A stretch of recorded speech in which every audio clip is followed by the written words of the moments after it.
Hello বন্ধুরা, যারা আমাদের ব্যান্ডেলের কাছাকাছি থাকেন তারা অবশ্যই জানেন যে আগামী 6 তারিখ আমাদের ভেলভেল উৎসব। 6ই এপ্রিল ভেলভেল উৎসব হলো পশ্চিমবঙ্গে আমাদের হুক ব্যান্ডেলেই পালিত একটি তামিল সম্প্রদায়ের একটি শতাব্দী প্রাচীন উৎসব, যেটা খুবই ঐতিহ্যবাহী ধর্মীয় উৎসব।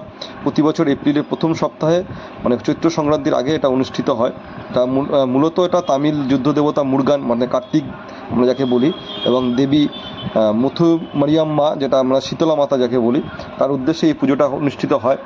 খুব নিষ্ঠার সাথে এই পুজোটা পালন করা হয়। শুধু তামিল নয়, বাঙালি, হিন্দু সমস্ত জাতিরই এই পুজোটাকে পালন করে। খুব জাঁকজমকভাবে এই পুজোটা পালন করা হয়। 7 দিন ধরে মায়ের আরাধনা করা হয়, মাকে 7 রকম সাজে সজ্জিত করা হয়। তারই একটি মায়ের যে আরাধনার দৃশ্য সেটা আপনাদের সামনে তুলে ধরলাম। আগামী 6ই এপ্রিল আমাদের এই ভেলভেল উৎসব। আপনারা সকলে আসুন, দেখুন এবং মাকে ভক্তি শ্রদ্ধাকারে দেখবেন, মায়ের দেবীর যে রূপ সেটা দেখতে